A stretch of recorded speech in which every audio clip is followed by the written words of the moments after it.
Everybody, good afternoon. My name is Katrin Schröder for the German-speaking people. ActionAid and Heinrich Böll Foundation and MISEREOR prepared this side event today. And we are very happy to see you all here. So that looks as if there's a big interest in the issue of 1.5 and everything around it. So I'm going to be the one to guide you through the event today. We set up this event because we felt a lot of enthusiasm when, after the stronger limit of 1.5 has been mentioned in the Paris Agreement last year as something the world would like to pursue more effort in or for. This gives hope to many people who are especially vulnerable to the climate change. But many experts ask, how do we get there? Or are we able to achieve that new limit at all? So actions from NDC contributions that are at the moment on the table will, so expert or many studies suggest, only bring us to a 3-degree world. And in the face of this lack of action, support is emerging for many untested technologies and risky ones. And we ask ourselves, shouldn't we rather explore pathways to ambitious mitigation and sustainable adaptation pathways, especially for vulnerable people, then instead of relying on technologies that haven't proven its doability. So we invite you to discuss today or in the future these so-called technofixes that are part of every climate model that is available now, and especially the so-called negative emission technologies. We know that the discussion won't end today, but that we only can highlight one aspect of this very complex discussion on more ambition to achieve a 1.5 limit. But it does not make sense for none of us to hide from that discussion, but we have to face that, and it will be very challenging for all of us. So I'd like to present our speakers to you. They will give brief statements, and then we planned plenty of time, so we hope, to answer questions and also get into this discussion here with you in the room. So we are happy to welcome a representative of the chair of the Vulnerable Forum here today, Ms. Salamut Boubet, who is the focal point for the Climate Vulnerable Forum in Ethiopia, who is holding the chair this year. And Janos Pastor, who is senior advisor to the UN Secretary General on climate change. He has a long history and experience in climate politics and sustainable development. Teresa Anderson, on my left-hand side from ActionAid International, is a policy officer there, and she has experience especially with resilience in the climate discussion. And on my right-hand side, Lily Fuhr from the Heinrich Böll Foundation in Germany is heading the Ecology and Sustainable Development Department there. She focuses on international climate politics, energy, and resource politics. And myself, I'm working for MISEREOR, a German development organization. So, Salamut, would you please start with your presentation? Good afternoon. Good afternoon. Salim is here, so I don't think I should be the one speaking about the forum, but I'll try my very best. And if there is anything more, I'm sure Salim would give you more of a brief.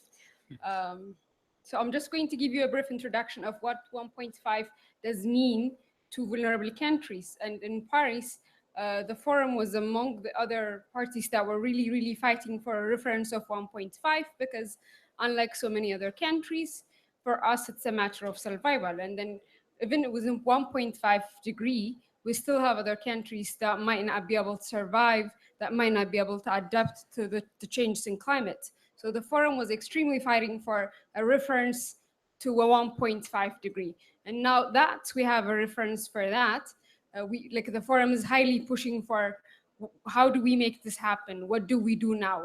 We're not looking forward to implementation to come after 5 years or 10 years to wait for these activities to go on, but there are things that the forum itself is pushing for. For example, we have 100% renewable energy vision by mid-centuries, and we have this reference to this in the Paris to Manila Declaration we made on our way to Paris. In addition to the 1.5, in addition to aspiring for 1.5, we also aspire for how to achieve for this, and one is to remove subsidy for fossil fuel, and the other is 1.5 renewable energy vision. And we don't think that, we know there are different ways of getting to 1.5. We know there's a possibility of getting there by bioengineering and with new technologies, but also we want to focus on the ways that can guarantee sustainable development. And with other things, with technologies, like we can help this process with technology, but we should not be helping it with geoengineering, because we don't know what we would lose in the future. So we, as the forum countries, we want to make sure that whatever we're doing today has to be sustainable. It's because we did not put sustainability ahead that we're facing the problem we're facing now, and we should learn from history and not do that anymore. So we want to do this, but we want to do it the right way. Thank you. Thank you, Salomit. And the next will be Janos Pastor, who is hopefully also explaining us what are the technologies that are at the moment on the table, and what is maybe the issue of governance you would like to highlight on that. Thank you very much, and good afternoon, colleagues. And indeed, I've been asked to speak about some technologies that could be the mother of all technofixes. But let's come to that in a second. And just to put straight on the table, so I work for the Carnegie Council for Ethics and International Affairs, and in that capacity, we have a new initiative to work on climate geoengineering.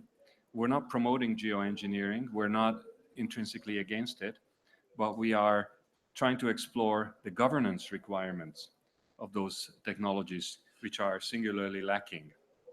And we feel that without a judgment on our part whether those technologies are good or bad, we feel that countries may turn to those technologies at some point. And if they do, then we need to be ready about further understanding of the governance requirements. So just as a background to that. So first, what is geoengineering? And without getting into a definitional exercise, the most important, there are 5 words that are key. One is that they are large scale, in fact, planetary scale. The second is that it's intentional. The third is that it's human interaction with nature, and it's to impact the climate in a positive way. So it's large scale, intentional, human intervention with the climate to improve, hopefully.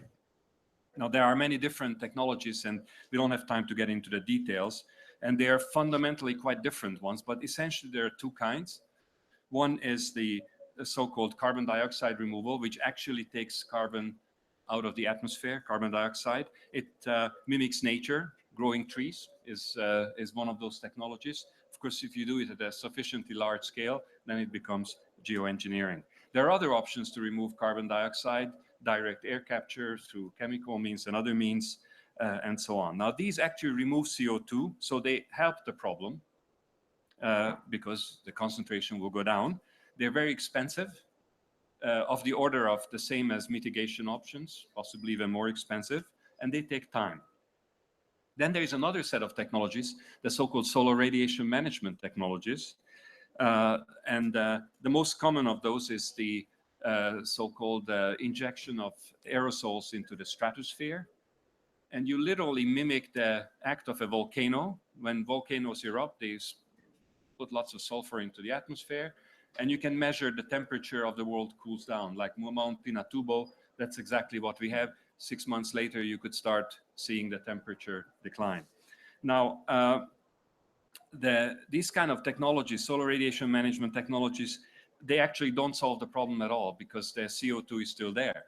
But what they do is they do cool the Earth down. So, and the other interesting thing about them is that they're relatively cheap compared to the options to remove carbon dioxide or mitigate, even if you count the different impacts that come with it. Very quickly. So we have these different kinds of technologies. Now, to understand the governance requirements, you have to understand a little bit the impacts of these technologies, because it's one thing that they cool the Earth or reduce the CO2, but what are the overall impact? So when we look at carbon removal technologies, the one that is most often talked about is the so-called BECCS option, biomass-based electricity with carbon capture and storage. That looks also nice and easy, But in reality, at the scale that we're talking about, we just don't have that system in place. And the impacts could be very, very substantial on land use, biodiversity, water use, and therefore on food security. Uh, there is a saying, there is somebody who has done this analysis that to go from 2 to 1.5 degrees scenario, you need a massive amount of bags. But the environmental impacts of that would be actually bigger than staying at the 2 degrees itself. So, you know, there are different analyses. Some even said it's worse than that. So there are serious impacts. Then there is the solar, the solar radiation management, like the injection of aerosols. There will be a reduced precipitation overall. There will be some reduced sunlight, of course, because we're blocking it to cool the Earth. And there could be negative impact on the ozone depletion problem as well. So these are real impacts. But of course, if the world ever decided to go for this technology, it would have done that in 5, 10, 15 years from now, when we're in a very bad state of climate change already. So one has to compare the impacts at that time to a badly impacted world already, not to today's world. But nevertheless, when it comes to governance issues, and then I'll stop, if you look at the carbon dioxide removal, first of all, we don't have a demand for this kind of technology. There's nobody buying the services of BECS. So the first thing is we need a governance structure that is able to create a demand for this technology if we ever want to use it. Secondly, whose land will be used for this? People are talking about land area twice the land mass of India. This is huge. It's massive. And imagine the impact on food security of that kind of land use. So are we going to use your land or mine? Certainly not mine. Thank you. And how do you balance the global temperature goal that it would help to manage versus the impacts that are in particular parts of the world, most likely in the developing parts of the world?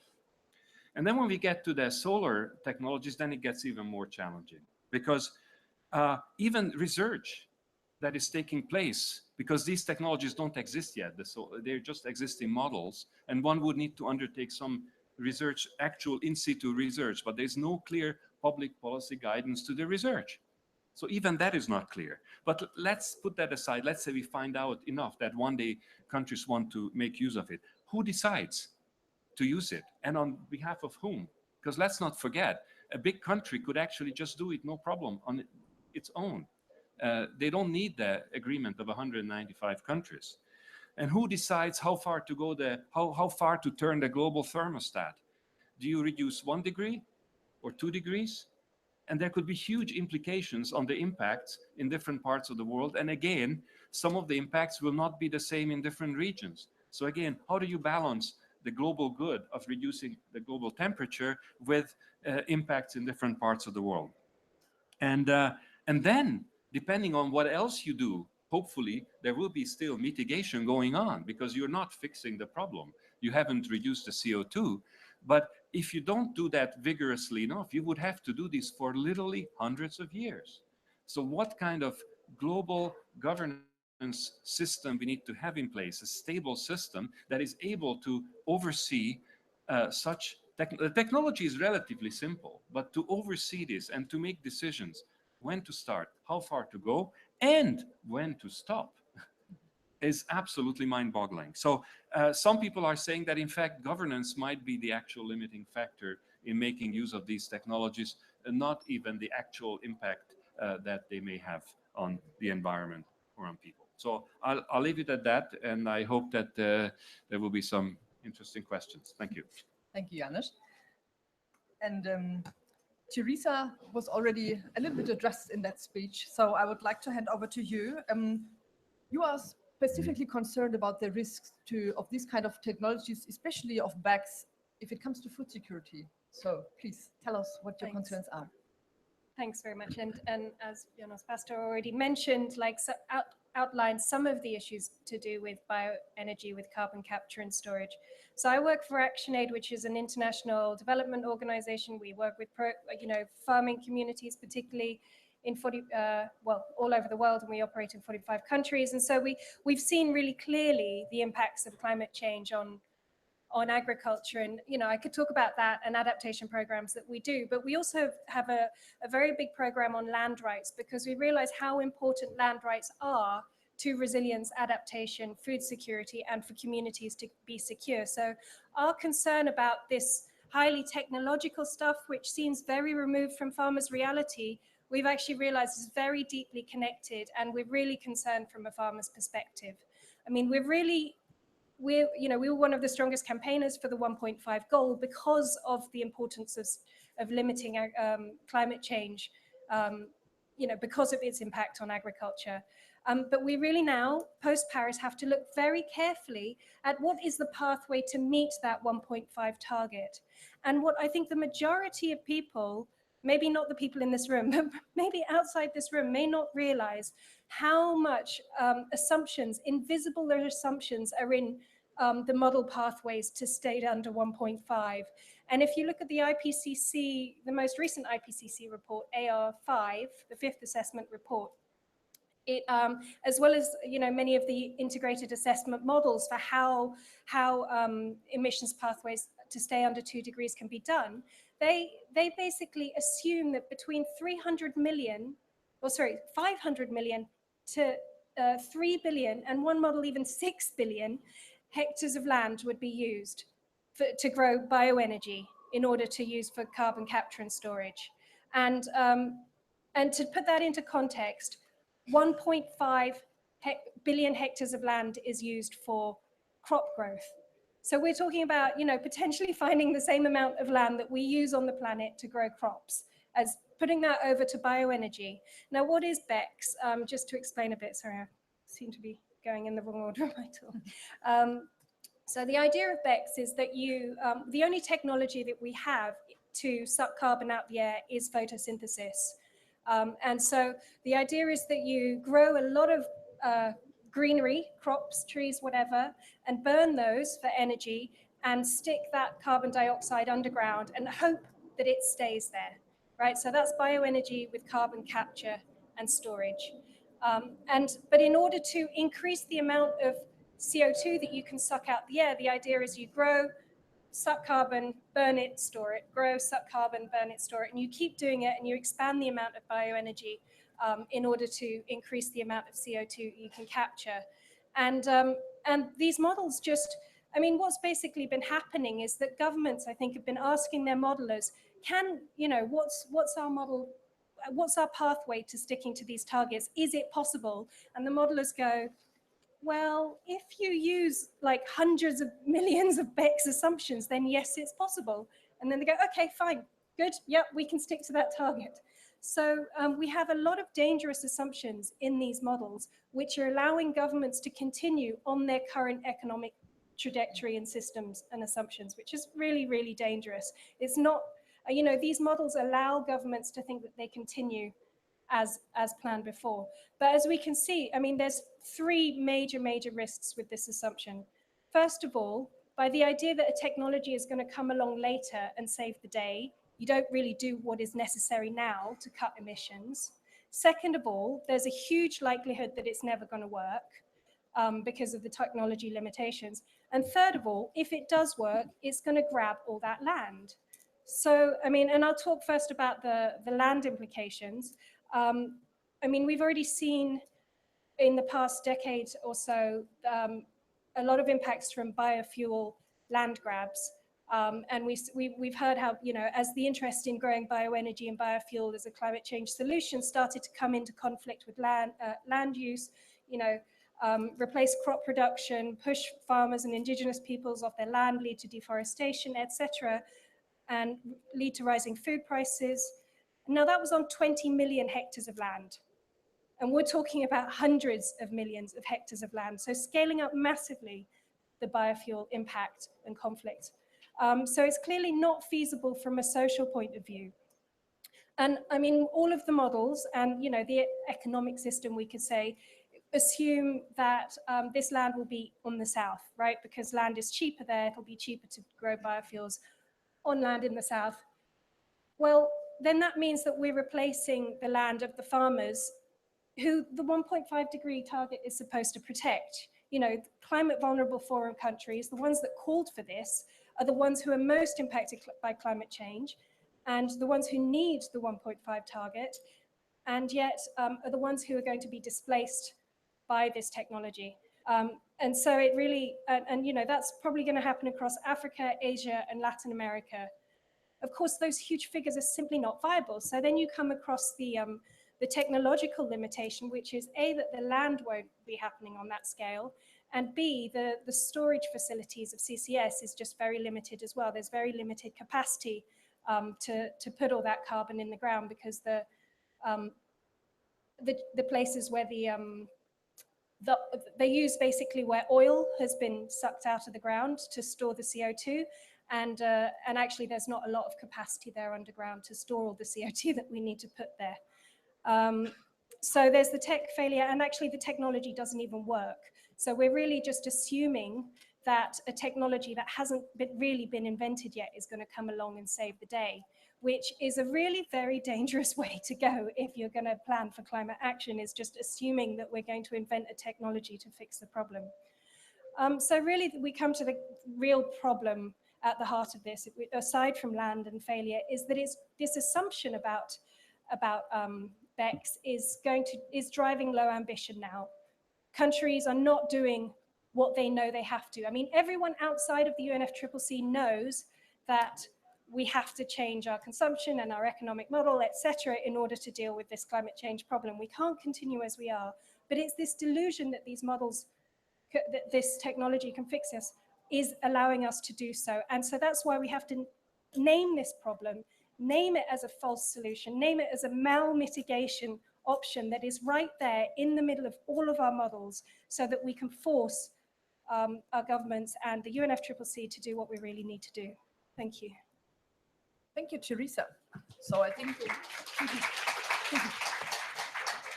so you've got some ideas about what are the problems, but I know that Lily Fuhr from the Heinrich Böll Foundation might come up with some ideas. What could we do as alternatives?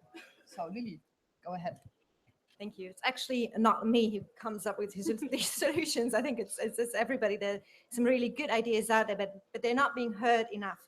So I want to briefly talk about approaches to the 1.5 degree challenge that do not rely on negative emission technologies and on geoengineering. And as a second point, and also say, but how do we then address that problem that we're seeing an emerging debate on technofix solutions to climate change? So on these two issues, I want to speak. So as far as this COP is concerned, I think it's quite worrying that we see most of the discussions focused on post-2020. Well, we all actually know that the decisive time period for actually seriously addressing climate change is before them, so in the next couple of years, where we know these technologies, and Teresa mentioned that, and Janos too, they're not available. We don't know them. But here are a few concrete examples of things that we collectively, as a community and as people living on this planet, know could work, but we're sort of neglecting that knowledge and focusing on our attention on these other types of solutions. And later, I'd love to hear your thoughts on why you think that is the case. So just a few examples. We know who the high emitters are. We know, we have research studies out there that tell us that only 10% of the global population are responsible for 45% of emissions. So there's a very small percentage of very rich people. And I suspect that most of us in this room belong to this group of 10%, are responsible for a large part of global emissions. But we're not designing our climate policies to reduce the emissions of these high emitters. We're not looking at that. One example is how we look at aviation emissions. So the airline industries serve a very small percentage of people. Only roughly 7% of people fly globally, and yet we see no real action. We see a deal at ICAO that is completely unacceptable and allows the airline industries to continue to grow their emissions going into the future, and doing a lot of offsetting, another issue to talk about. So we need climate policies that target high emitters and protect the poor, but we're not very good at delivering those at the moment. Then a second point, a second example, We know, and all the research tells us that we need to stop producing more fossil fuels, and yet we're spending subsidies on finding new ones. And we don't just need to stop finding new ones, we actually need to plan to shut down existing coal facilities. And I see how that discussion is running in my own country, Germany, where it's still not entirely clear whether our government will come up with a clear plan to phase out coal by next week, an ongoing discussion. So, I find it extremely sad and frustrating that even a rich country like Germany, with some of the best climate scientists in the country, and we can't come up with a plan to phase out coal in the near future. And then there are other sectors that we tend to neglect in the climate debate. So just two examples. From the waste sector, colleagues from Zero Waste Europe have calculated that if we were to implement, if the European Commission, if the EU were to implement its circular economy package in an optimal manner, we could save the equivalent of the annual emissions of the Netherlands in the EU, just in one little sector, but properly implementing a policy measure. And colleagues from Friends of the Earth in Germany have found out that if we were actually addressing the transport sector in a coherent and comprehensive manner in Germany, we could reduce emissions in that sector by 95% by 2050. Those are just a few numbers, and these numbers exist, these calculations exist, the knowledge exists, but it's very dispersed, and it usually doesn't pop up in those climate negotiation bubble discussions, unfortunately. And the last example is the forest and land sector. And as we've already heard from Teresa, and Janos mentioned that too, I mean, the forest and land sector is key when we think about how we get excessive emissions sequestered and out of the atmosphere. And there are very bad ways of doing it, but there are also better ways of doing it. And there's a paper published by the Stockholm Environment Institute that calculated that just by natural ecosystem restoration measures, as a one-time effort in a century, something that we could not repeat endlessly, but do once, we could actually sequester 220 to 330 gigatons of carbon globally. So that's a huge amount. And that can be debated, but we should have these discussions, like what is the actual role that the land and forest sector can play, where we don't risk livelihoods, where we don't threaten human rights, where we don't risk the livelihoods of those that depend on this sector for their livelihoods. So these are just a few points, and I'm sure that list can be much, much longer on things that we can do, but we're not doing them. We're not talking about them. We're talking about geoengineering. We're talking about BECCS. We're talking about all kinds of really crazy, risky technologies instead. So what do we do about it? So just 4 thoughts on this. So how do we stop bad technofixes from going forward? So as a first point, I would like to mention that there is a UN moratorium on geoengineering technologies. Not many are aware of this, but the Convention on Biological Diversity has agreed on a moratorium on all geoengineering technologies, apart from very specific, very small research exemptions. And that is up for discussion at the next COP of the CBD in a couple of weeks in Cancun. And folks here at the UNFCCC tend to not listen to what the CBD has to say, but in this regard, I think the CBD is ahead of the discussions, when you look at the UNFCCC. So there is an existing governance framework to build on that is very weak and very contested. Then I would like to say that I don't believe there is a silver bullet solution for addressing this challenge of 1.5 degree. I think we need to really broaden our scoping and our horizon scanning for solutions, and that solutions that there can't be global technofixes or any types of solutions that work in every single country in the same manner. So we need locally adapted, diverse solutions, and I actually believe it needs to be a very open search process for like a horizon scanning process of finding the best ideas. A third point that I think is very important, and Teresa referred to that as well, is to question the models that we rely on that are sort of helping us to build our policies. I actually don't think it's very useful to build our entire set of policy measures on global economic models that look at the next 50 or 80 years. I mean, there's so many assumptions going into that. It's almost like a big black box. We can't really question them because we don't know the assumptions that go into it. And they give us a very narrow set of policy options sort of coming out of that black box. And I think it's, you know, we've got the 1.5 as a sort of fixed point, but we know exactly what we need to do in the next 5 to 10 years without any more global modeling of the entire economy for the next 80 years. We have enough knowledge to do what we need to do now. It's the political will that's missing. And that is my last point on that. So I think we need a serious effort to fight the vested interests that are moving us and moving these debates in the wrong direction. So one very worrying sign here at the COP in Marrakesh and in the run-up to the COP is that we see an increased attention to carbon capture and storage as a technology in lots of the debates in countries that are implementing their Paris commitments in the INDCs and the NDCs. So quite a number of countries are really interested in doing carbon capture and storage. There are huge and powerful corporate interests from fossil fuel industry interests pushing countries, saying that is the way forward, that is the only way that we can deliver on the Paris promise. And I think we need much more transparency in who's pushing for these interests and who's calling for that.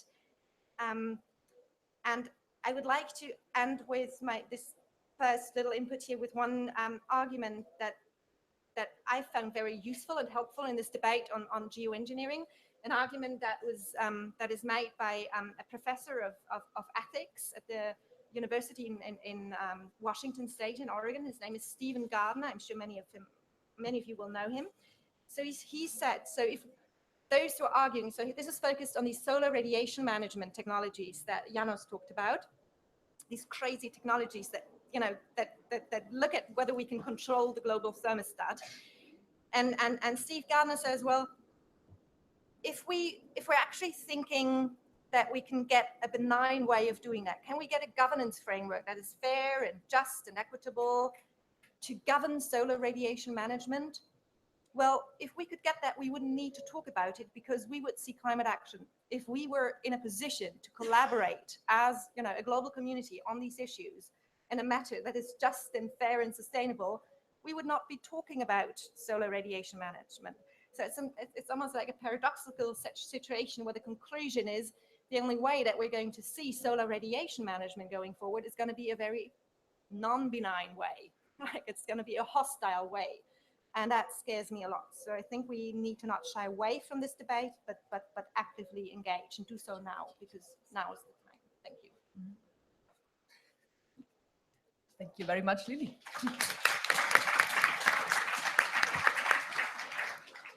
So I hope now you have some impressions. What could be the issue in this side event? And I hope many of you came with questions or own ideas. And I would like to open the floor for you now. I would like to do it in a manner that I would usually, that I would bundle 3 statements in a row if so many would like to say something. And you can either ask questions to the panelists or give a very brief, please, statement to the issue we've been addressing here. And if you would like to talk to Selam from the Climate Vulnerable Forum, please bear in mind she unfortunately has to leave a little bit earlier at 4 already. So if you have a burning question towards her, do it now. Okay, I see in the first row there's a hand. Go ahead, either a question. There is a mic coming. Thanks. Sorry. The next one. Matthias Hanniger, I'm with the ISS Potsdam and Perspectives. So I'm a PhD student, just started on climate engineering and governance thereof. And first of all, let me congratulate you for this excellent panel. I need to say, I subscribe to the vast majority of views expressed in it, with a few minor exceptions to which I'd like to get. And that's that there is a risk when we talk about these issues and the huge challenges associated with this very broad term of climate engineering, which really encompasses other technologies than those that have been discussed for reasons of brevity, of course, that there is a risk that we throw the baby out with bath water and that we, by saying that we don't know enough yet to judge how risky they are, we also foreclose research and trying to understand better what those implications would be. And I'm not talking about a sole solution in brackets,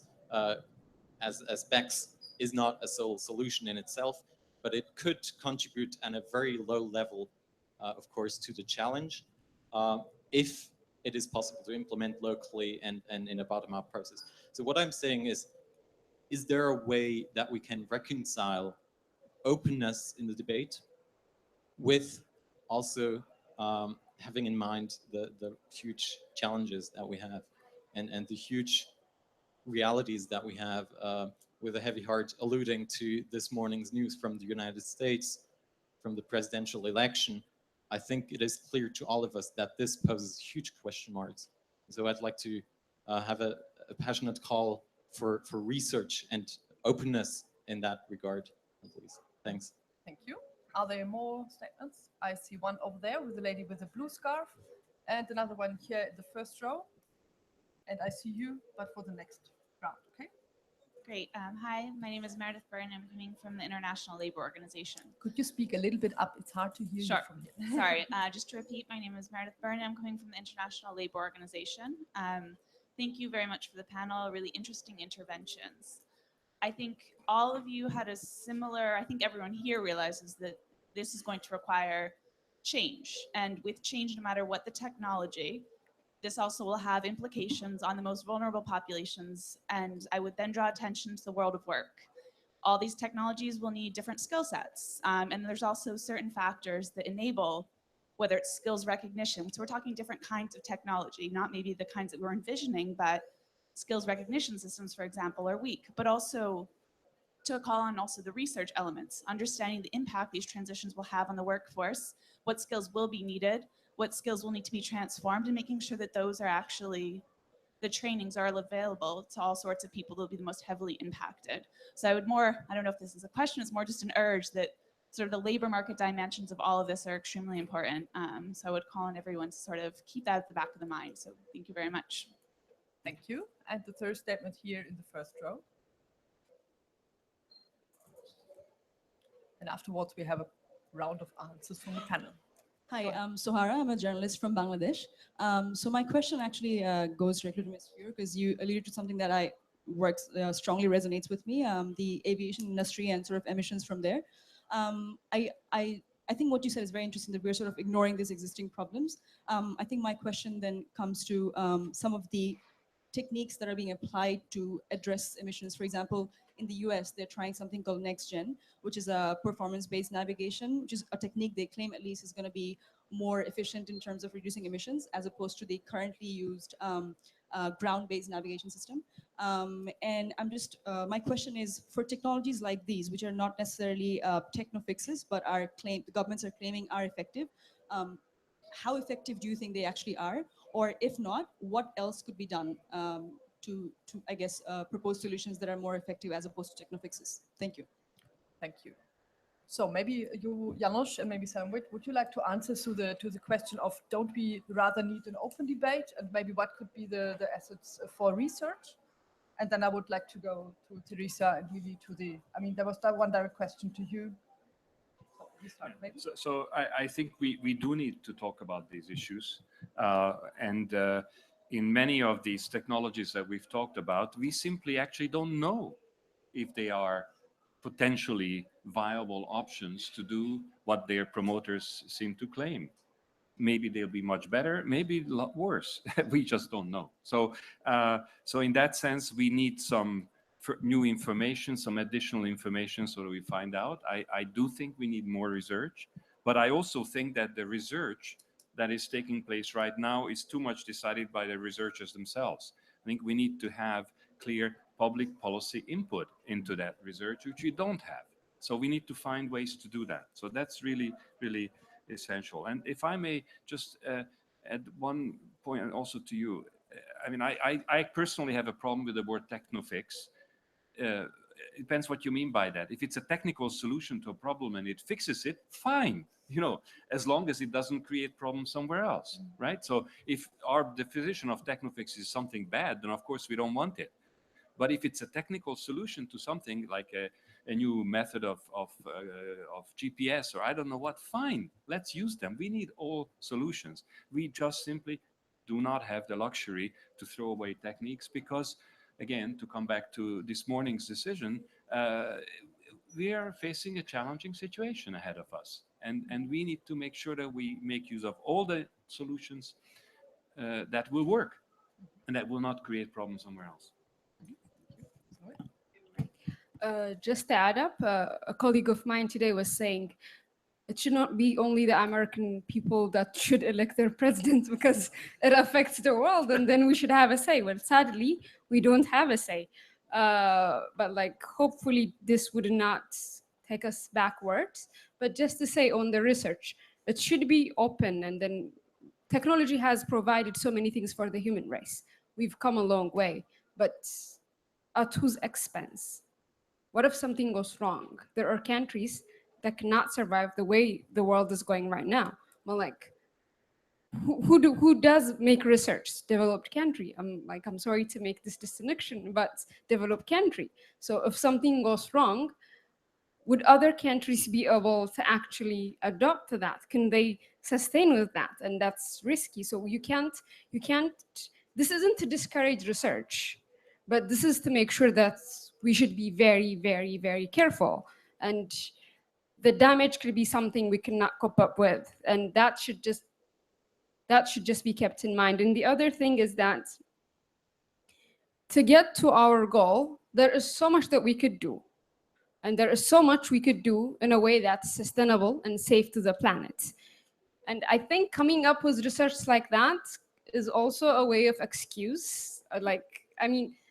For if you go to a certain country where there is a fossil fuel resource, then they highly use that. And then if a scientist from that country comes up with a solution, don't you think this could be used as an excuse to say, but we can also do this? And we should not resort to other options unless we know that they're extremely safe and unless we know that it would lead us to the goal that we're trying to achieve. Otherwise, it would be a distraction by itself. So this isn't in no way to discourage research. This is just to be like, let us be careful. Thanks. Teresa? This one. Thanks. Yeah, I think that the risk, maybe to address your question first, is the risk is partly the technology itself, but also for me, the major risk here, as we talk about how to reach the 1.5 target, is the idea of the technology is going to do as much harm as the technology itself. I mean, if we rely on BECS or geoengineering, basically it's a lose-lose outcome. We will either have, land grabs, or it won't work and we'll, overshoot and we'll just have a burning planet. So for me, relying on that technology is a lose-lose option. It's not the technology only, it's the idea of the technology that it's going to come along and save the day. So part of our role here is to flag that, is just to say to everybody here, and I want you all to go out and say to everybody else, look at our models, they're not good enough. We know what the problem is, let's change the economic system. And this is not necessarily about shutting down research. It's about looking, and there's a distinction between research and models as well, let's be clear too. If the models assume that the research is going to invent something to fix it, well, these are supposedly scientists, but that sounds extremely unscientific to me to be doing that. So I think that ideas of governance about what kind of research, especially if there's potentially harmful research, those are very important. But we should just, we shouldn't be relying on those experts to be telling us that they're solving the problem when they really aren't. This lady about labor.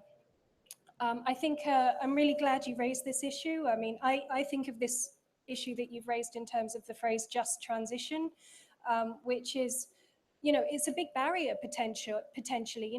Many of the people in the world who are affected by climate change are also people who are whose economic livelihoods are contributing to climate change.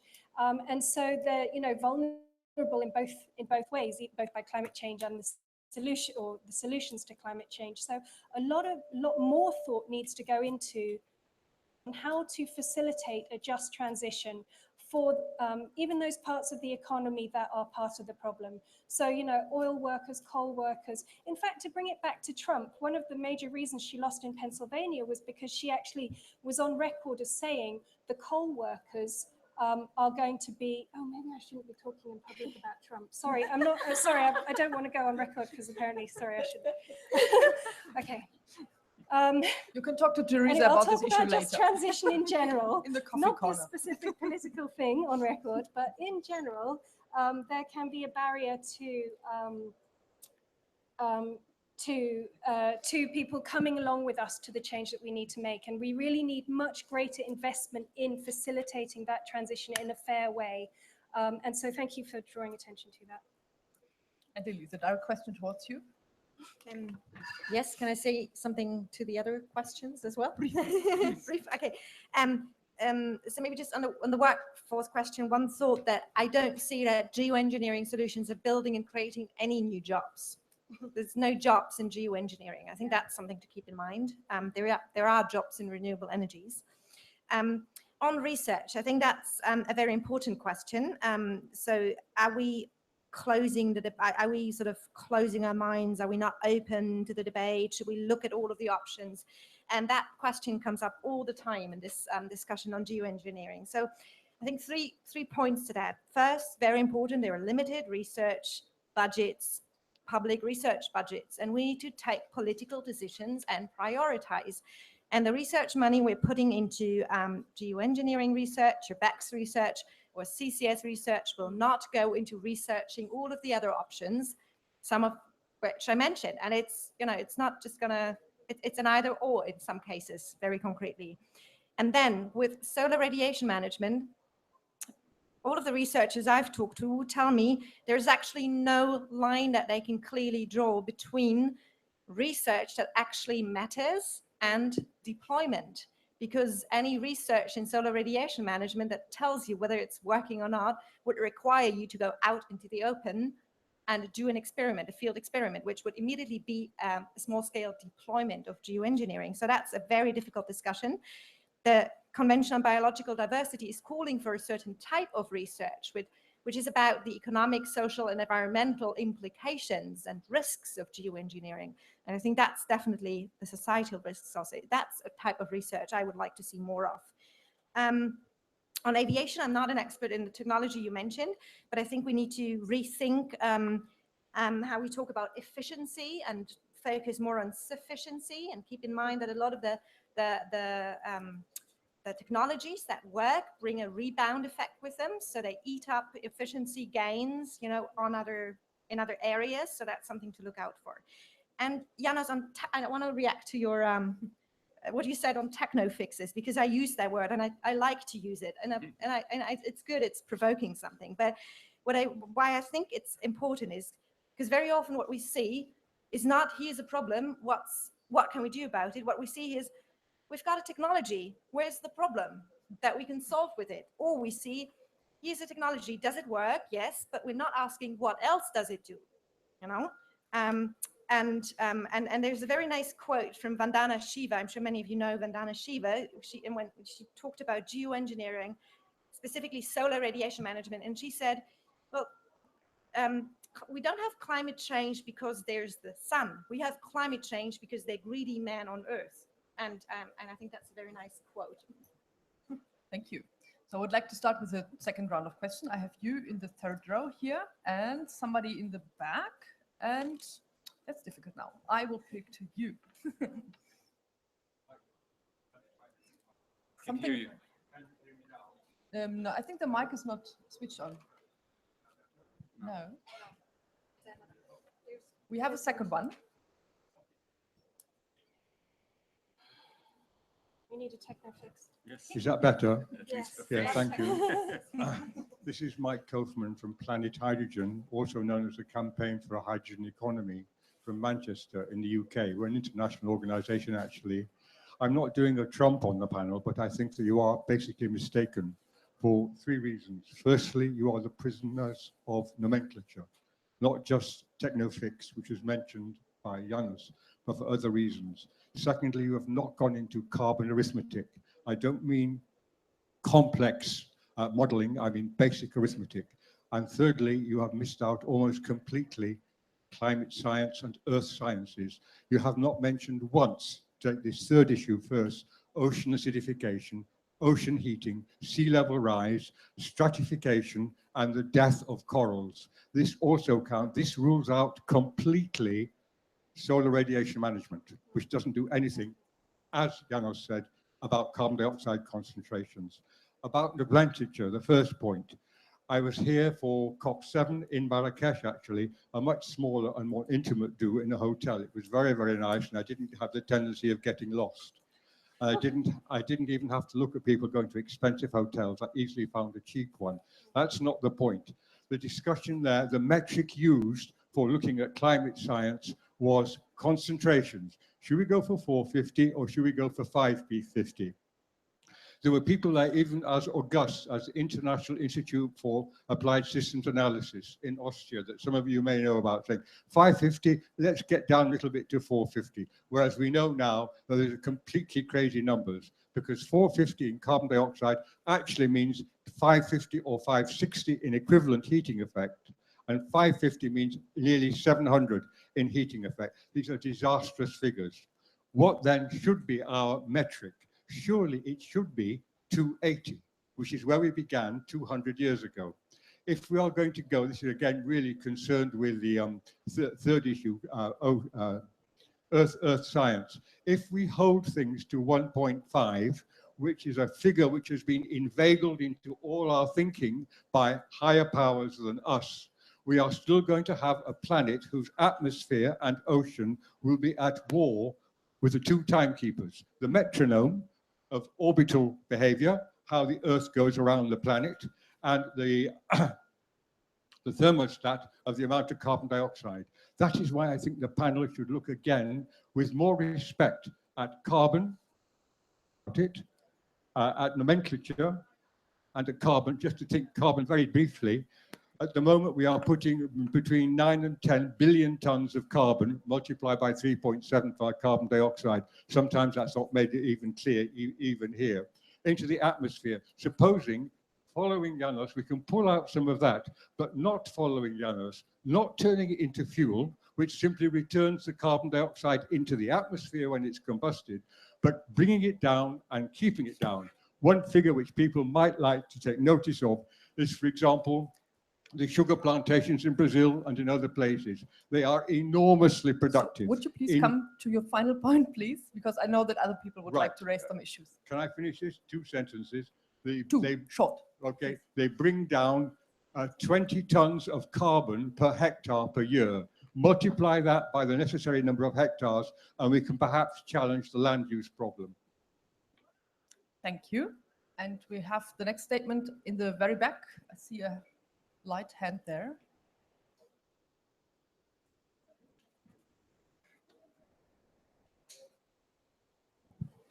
Thank you. Thank you. Thank you for the excellent panel. I think this is a good discussion. And as someone who sometimes works with models, I want to encourage fellow modelers to be more humble because we tend to overestimate the quality of our models. 2 thoughts. The first one is that we need far more research into why we are in this position that we are finding ourselves in. Why have we delayed acting? Why have we done the sensible things that are being put forward? And why are we now having to look at geoengineering in the first place? And I think by answering these questions, we might actually have more intelligent things to say about the governance of geoengineering as Janos is trying to address, but also to understand whether or not, even if we had these technologies available, would they get us the solution that we're seeking? And I would argue, no, we won't. The second point is to do with the politics of this. Why is it that after Paris, we are now seeking to talk about geoengineering? And that is something that is quite a concern, of course, because politicians don't like to take difficult decisions. They'd rather have the next generation of politicians take difficult decisions. And so it has a direct impact of what we are negotiating here. And I hope that by having panels like this, we can also look at ways to bring it back into the negotiations, because the interests that are at play are very large. So the question we always ask when we do policy is, who's impacted and who stands to benefit from the particular solution that's being debated? And by looking at those two questions, whether it is the climate vulnerable or whether it is some of the companies that are proposing these technologies as potential solutions, I think we need to have a far more open discussion about that. Thank you. Thank you. And the next statement is here in the front, the fourth row, lady with a white shirt.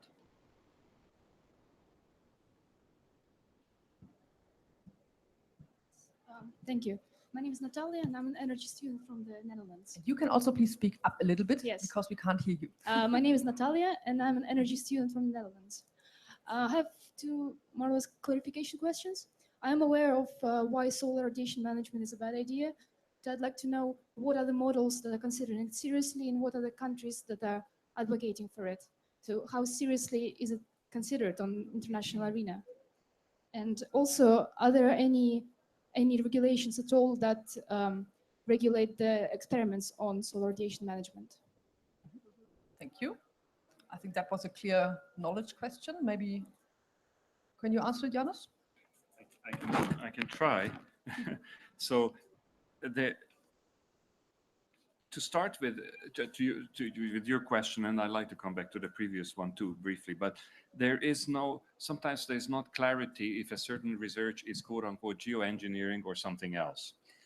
There's a lot of atmospheric science that goes on, for example, that has to go on for weather research of weather patterns, things like that. You actually need that in order to move forward on some of the geoengineering issues. So you call it geoengineering, you call it something else.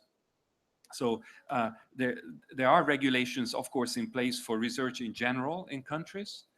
There are also codes of conduct that have been developed by different researchers that you should observe as much as possible about what you should do if a certain research has an impact on something else. But there is no formalized global set of rules to govern geoengineering research. So let's be very clear about that. Now, a quick point that I'd like to clarify, and I don't want to be seen to be promoting geoengineering, which I'm not, definitely not solar radiation management. But I did not say that solar radiation management doesn't do anything, doesn't solve anything. What I said is it does not address the CO2 issue. Okay, but this is another thing, yes. But let's just be very clear. We are facing a situation where unless some really urgent, serious action is taken, which I don't see yet, we're going to overshoot the 1.5 degrees and the 2 degrees. And the question is not whether or not, the question is by how many degrees and for how many decades. We're going to overshoot. And solar radiation management could help to dampen that overshoot. I'm not saying we should do it. I'm just saying that it could do that.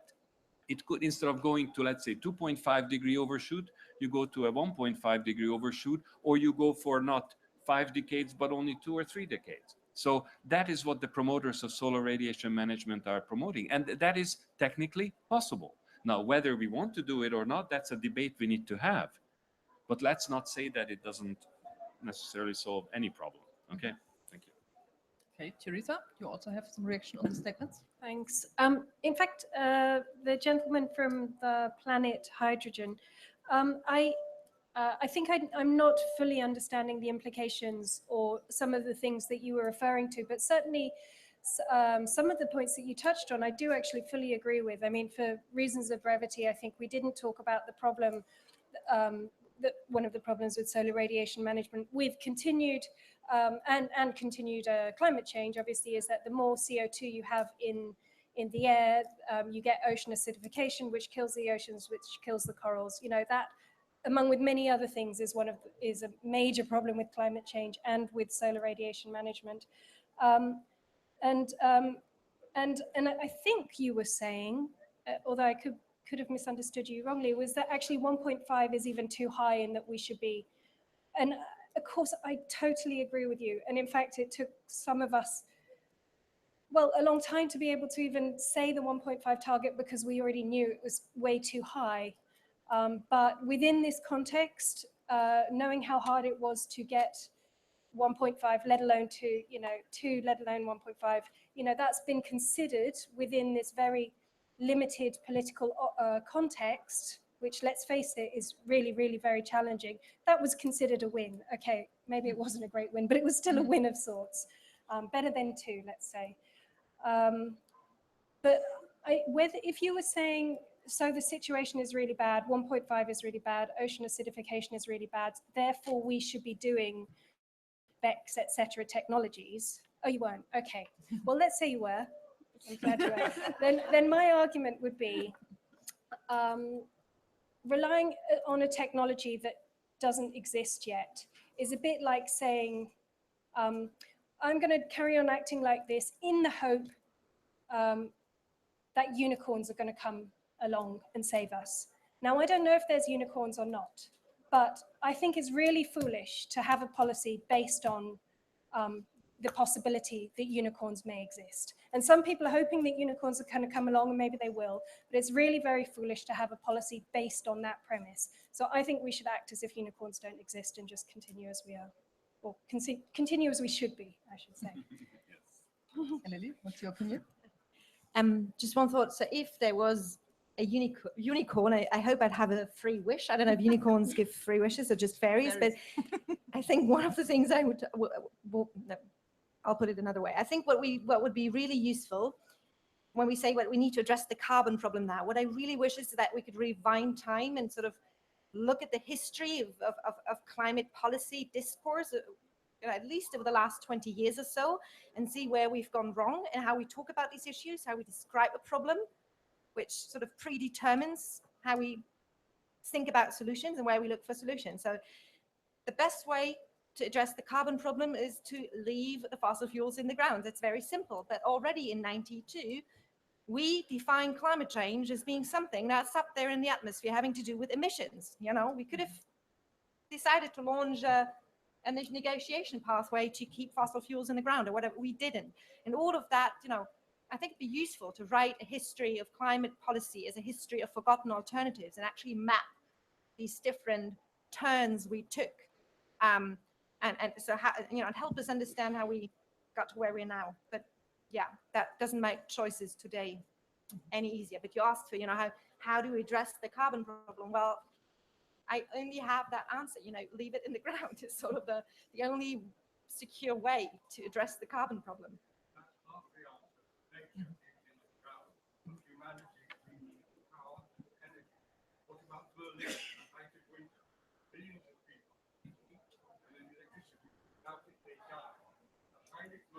So maybe wait for the mic, it's coming. So it was raised here, so if you want to leave fossil fuels in the ground, what do we do with the electricity or with the energy we need, both for electricity and heating? That was basically what I got from your statement. Okay, then brief response to that, and then I will quickly go to the next round of statements. I saw you in the second row, and you have been raised your arm beforehand, and maybe you behind, yes, with the stripes on the shirt. Christoph Thies, Greenpeace, thanks for the excellent panel, and it's absolutely a crucial discussion to have here at Marrakesh.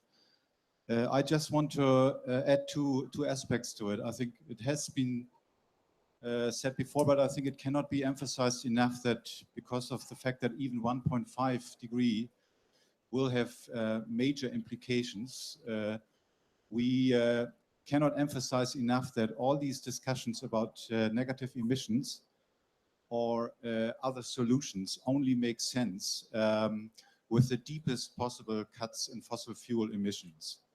And there is a big danger if people would come up, with some inflated numbers of negative emissions, that first of all, it's not clear whether they are really realizable, but they also could lead to a slowing down in the efforts to reduce fossil emissions. Without the utmost there, all this discussion doesn't make sense, because then we are doomed anyway. So we have to clearly see it as a combination. And when it comes to criteria for negative emissions, and I am very convinced that, and I totally agree with you, we need negative emissions, because we have such a crisis of the global carbon cycle.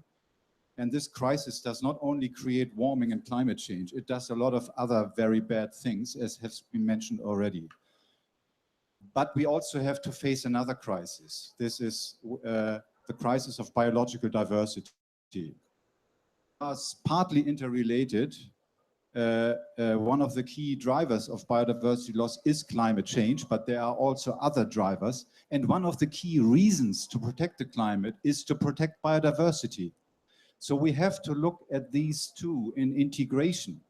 And if you do that, there is only one option for negative emissions. This is to restore our forests and our other terrestrial ecosystems. That is the only technology or only concept that can create negative emissions in a considerable scale, and at the same time mitigate the enormous pressures on the world's terrestrial biodiversity at the same time. And looking at the scientific models so far, they seem to largely ignore the potentials here. It seems to be way too much still driven by physics and economy.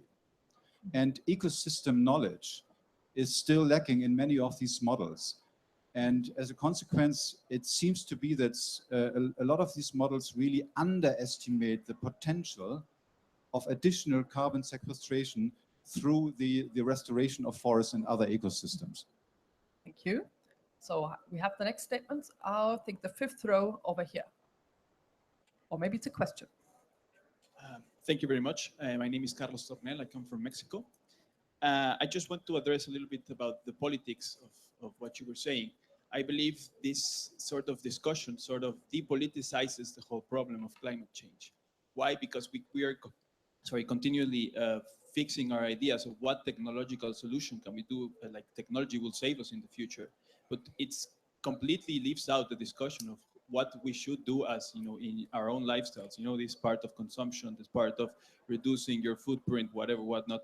This is left out because we tend to, this is where I think the word fix is very good. We tend to have a fixation, okay, with the whole CO2 problem and how to reduce it with technology. And so maybe you can comment on that. How do you think that this technological fix actually depoliticizes the whole problem and leaves no space for this agreement of how the problem should be addressed? Thank you. Thank you. Very good questions. And the next one is with a man with the 2 rows with a striped shirt. Sorry. Hello. My name is Aman Malik. I'm a master's student at the University of Hamburg. Among CDR technologies, I'm not of the opinion that we don't know nothing about them and that all of them have the same impact.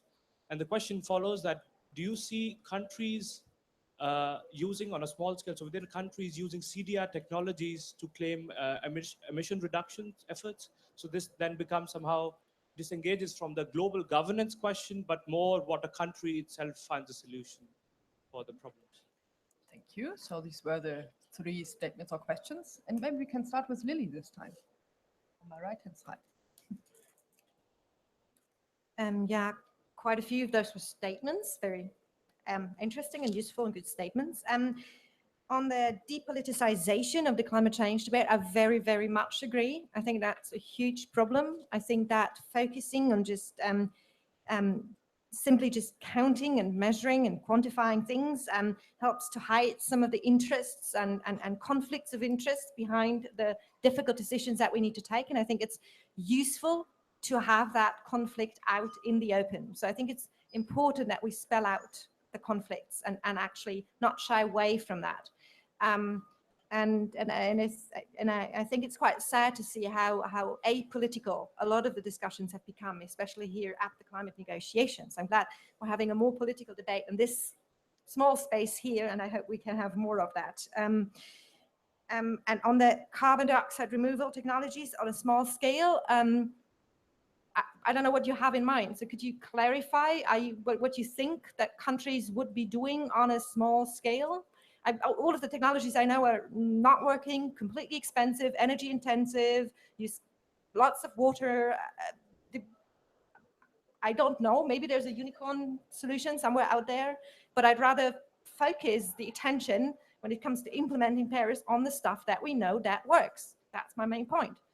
We don't need to focus on that other thing. We have the technology, you know, for most of the things we have the technologies and we're not implementing them. Thank you. Teresa, some ideas on the statements?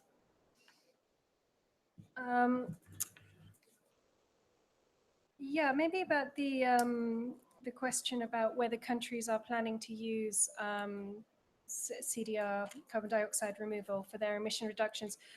It's actually not clear how much that technology is in the NDCs. Like a lot of countries' NDCs just had the numbers without really being very specific about how they achieve them. But we get a little bit of impression, although it's absolutely not transparent, that there may be some countries that are assuming some of their emission reductions, so not have them achieved domestically. But it's all very unclear, so we can't say. But the NDCs, the nationally determined contributions, which are the country's pledges coming into Paris,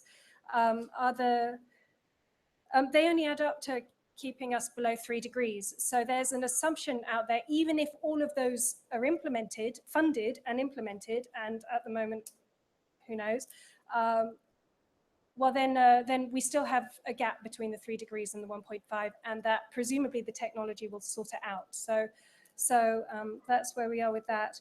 On the point about individuals, I agree that there's a risk that by putting all the onus on international negotiations, we take the focus away from individuals. But there's also a risk that by putting the focus on individuals, we take the responsibility away from states to meet their obligations. And I would really like to see far stronger efforts about statewide, government-wide regulations that actually, rather than voluntary initiatives and blah, blah, blah, I want to see much more regulation rather than market initiatives. Or regulation has become a dirty word, really, in economics, in climate, but we should be bringing it back. Yeah, a few points. There's a very rich discussion here, but I think the first point I want to make is that let's not just focus on the big silver bullet solutions, that there is one technology that will fix everything. So yes, there is opportunity for fixing carbon in lots of different ways. I wouldn't call it geoengineering and that sort of thing, but you know, improved agriculture will keep a lot of carbon in the soil, and that's good. And we should do it. It's not going to make 10, 20 gigatons of difference, but if everybody does it, it will make a solid contribution. So let's look at all these different quote-unquote small solutions. That's one point. The second is that we've talked a little bit about this. The NDCs will give us somewhere between 2.7 to 3.1 degrees. Some people have a different range, but whatever it is, we know it's not enough. And we know that in the present NDCs, there's not too much discussion of any of these technologies. Now, the reason is because the NDCs cover the period 2020 to 2030, and the famous models that we talk about, they're talking about this for beyond that, mostly. It's a fudge factor for the future right now. That's what it is. But we need to start thinking about that, because we know that in the NDCs, most of the countries are looking at what's called the low-hanging fruit between 2020 and 2030. And in 2030, we're going to wake up, like this morning we woke up to some interesting news. In 2030, we're going to wake up and we'll find no more easy solutions. And that is the real hard challenge. What are we going to do in 2030? That's where the hard part comes. And I think that is the reason which somebody asked, I think it was a gentleman in the back, why are we talking about these issues now after Paris, after the big success? And the big success is there. We know that, but we need to make it happen now. And at the moment, we don't see yet the fundamental actions the government needs to take at the national level. All the countries should be coming back with revised NDCs. Is that happening? No, it's not happening. So that means that we're heading for at least 3 degrees world, possibly more, because the 3 degrees assumes 100% implementation of those NDCs. Is that going to happen? Very unlikely. So you know, we have some real challenges, and that is why we're talking about all these range of options, which hopefully together will keep us below those very dangerous. Anything above today's is dangerous in my books, you know, whether it's 1, but you know, the reality is that we are already beyond the 1 degree globally. In the Arctic, it's a lot more than that. It's like almost like 3 degrees. In Switzerland, it's 2 degrees. It was just announced last week. So, you know, we're in trouble. Thank you. Thank you. So there is the last chance for you to raise questions or give brief statements. I saw the arm in the last row over there, and there is another one there and over here. Okay, thank you very much. Tim Dixon, IAGHG. Just a couple of points of correction, actually, factual correction, and they're connected points. Teresa said that CO2 geological storage is not a proven technology. Can you please speak up a bit? Teresa said that CO2 geological storage is not a proven technology. Well, it is. We've got over 12 projects operating in the world. The Norwegian project has been operating for 20 years. So it's definitely not a unicorn. It does exist now. And in fact, there are some bio-CCS projects operating as well. One's put over 1 million tons into the ground. But related to that, you mentioned the Convention on Biological Diversity has a moratorium on geoengineering. That's correct, but that does not include CO2 geological storage. And in the same way, the London Convention, a really important treaty for the protection of the marine environment, is very concerned about ocean acidification, etc., does a great job. It has a moratorium on marine geoengineering, but that does not include CO2 geological storage. It's actually, they moved to allow that in 2006. So just a couple of points of correction there on those treaties. Thank you. And there was another statement. Can you raise the arm again? Yeah, there we are.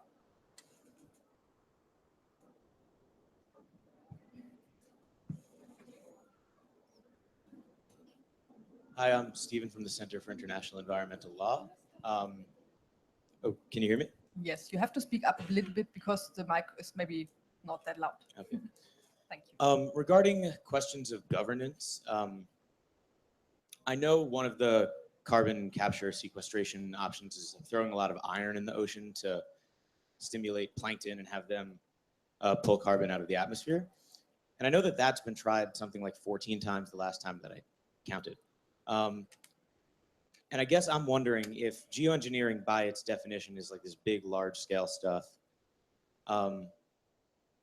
but we're gonna allow small scale testing.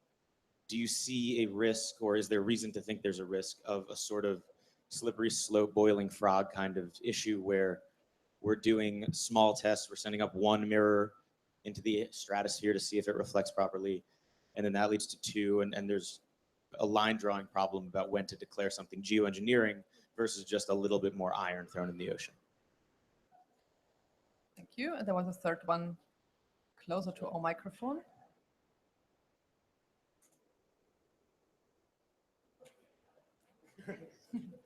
Thank you very much. My name is Michiel Schäfer. I'm with Climate Analytics in Berlin. I like many statements made at this discussion. I'm a climate scientist, and I'm looking daily at the impacts and damages from climate change. But I'm also involved in research on pathways to prevent it. And a key statement I'd like very much is simply that we need to do everything we already know how to do. That's for sure. That's a very important thing. But remember that 10 years ago, the scale of solar power and wind power that we see now seemed completely far-fetched. And the fact that it's not any more far-fetched today is because we invested in it. We supported it in policies. We did research. But if we then think of what we can do and what we should do, then the first thing is realize that many of the elements that we need to do are already included in the basic carbon arithmetic. And just for some examples, if we identify a need for negative emissions. It's not that we like it, but it's because we already assume a complete decarbonization by moving towards renewables globally by mid-century, stop all deforestation by 2025, that's already included, and then start accumulating carbon in forests and soils. So there's already this amount of like 200 or 250 gigatons of CO2 stored in forests and soils in these pathways by the end of the century. So it's already included. Sell the last petrol-powered car by 2035. Phase out all of global coal by 2040. So with all of that, we still need negative emissions. Now, what we should focus, I think, in our discussion on is what is not included. And for that, we really need a clear overview of what is included and not included. And just an example, what is not included in this is to avoid the use of fossil CCS. Fossil CCS is not a zero carbon technology. So every ton that remains emitted via that technology will have to be compensated by a ton of negative emissions. So this is just a bit of a call to get a clearer picture as a community of what is included and not included in this identified need for negative emissions. Thank you. So I would like to ask our panelists to give their final statements, maybe referring to the statement they just heard. And start with Janos. First, I mean, the corrections and this last intervention, I think it was very helpful. We need to be clear about what we are already doing and what we are already assuming. And let's also understand what we have not considered yet, including some more substantial lifestyle changes and things like that are still on the table, and we can do that. We should be able to do that. Question is whether we have the willingness to do.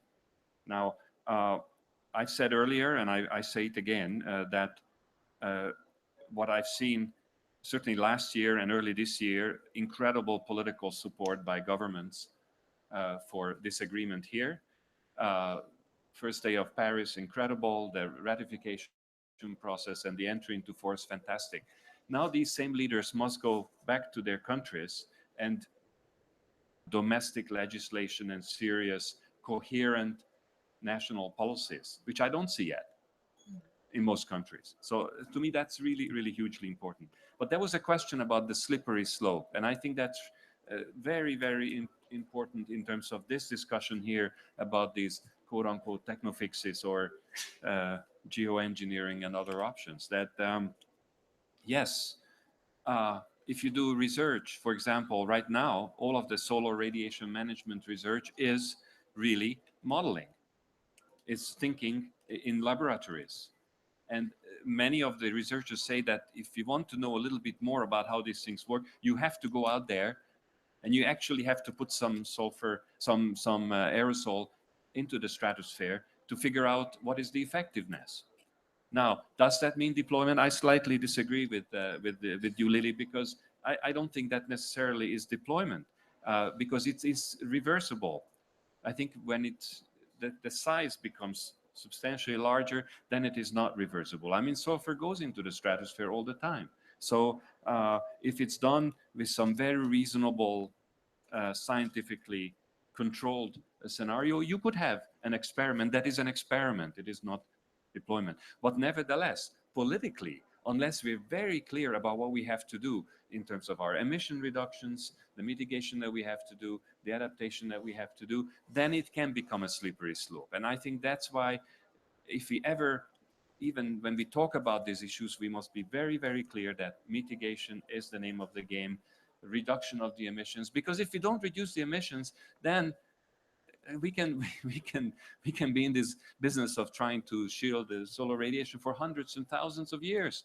And then we still have our CO2 in the oceans, and we still have our acidification and all those other things. So we must, in any case, do all those absolutely urgent emission reductions and mitigation actions before we start talking about these other things. Thank you. Thank you. Teresa. I think thanks, Mikkel, also for coming back with some specifics about more recent models, and I think that's a useful contribution to the discussion. And I also want to point out that one thing that's been disputed but is very clear is that a lot of the evidence that is coming in about the assumptions that are still being used by many modelers have come from the IPCC report. So we're not making these numbers up. These are, the numbers that were made up by the majority of modelers about the reliance on, the need for BECCS. And let's look at what those models are still using in their assumptions. I mean, one thing that most of these models are not assuming is pre-2020 action. I mean, most of these models are assuming that this will happen. I mean, even the latest models are assuming that it's after Paris, once it all comes into place, that we'll start doing action. But actually, we only have a very small window of the carbon budget. So between, if we want to stay under 1.5, we have to act now before 2020. We cannot wait until 2020. So one of the things we really need to be doing in this space is pushing for pre-2020 action. In the run up to Paris, everybody was focused on the Paris Agreement. The Paris Agreement comes into effect in the next few years. Now that we've done Paris, we have to talk about action immediately.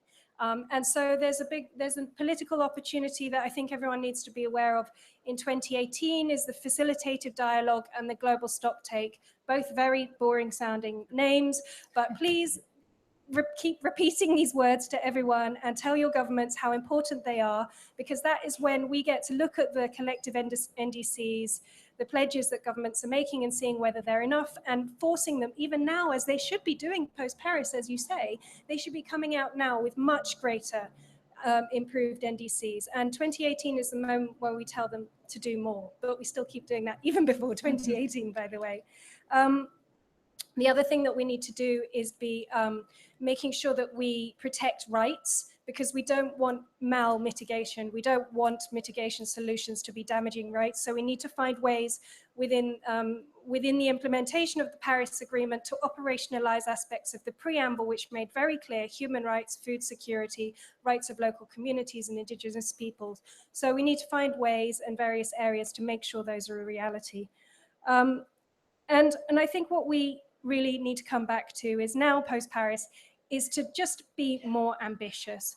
And I think probably almost everyone here will if they think back when they thought they were coming to climate negotiations, or maybe what your family and friends think you do at climate negotiations, right? Everyone thinks that you're here saving the world. Everyone thinks that you're really calling for dramatic action and really doing great things. And all you're doing is just scratching the surface because you're so entirely constrained by this ridiculous system. So what we need to be doing is going back to what everyone thinks we're doing when we're in here and being far more ambitious and calling for the economy-wide reductions, the regulations, the actual economic and consumption change that we all think is needed here. Thank you. And Lily? Yeah, to just one final thought. And so I think with I agree with Teresa that the 2018 deadline and year is really crucial, but this is also where the slippery slope might set in. Because I'm quite worried that unless we address this properly now and have that political discussion now, we will end up with a debate in 2018 that just, where geoengineering slips into the debate. It's just another option in the set of menus that we can use to, implement Paris. And that is something that I think is completely wrong. So that's the slippery slope I'm mostly worried about. Because as Janos explained at the beginning, we're talking about large-scale, planetary, intentional human interventions with the climate. That is something entirely different. It's an entirely different game than the one we're talking about now when it comes to mitigation. And I don't want us to go there. I don't want very few individual people or corporations or military or scientific interests to determine the future of the climate system on Earth. And I think those are serious stats and discussions that we need to have now, so we're prepared to fight back when they pop up, and they begin to pop up already in various spaces. So, but thank you for all of the really interesting contributions and questions. Thank you. Yes, thank you also from my side. First to you all who contributed to this discussion, who raised your questions and gave us your statements, and also to our panelists. Thank you very much for your enriching answers, responses, and statements. And I think we all deserved a warm applause, didn't we?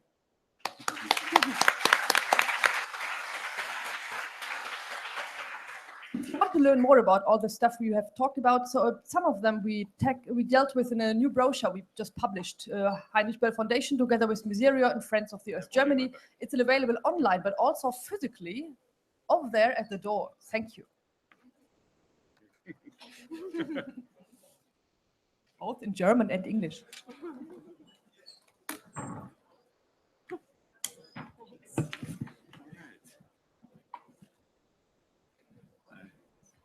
I have a side event in this same room Okay. on the same, cool. same topic. So. Same topic, great.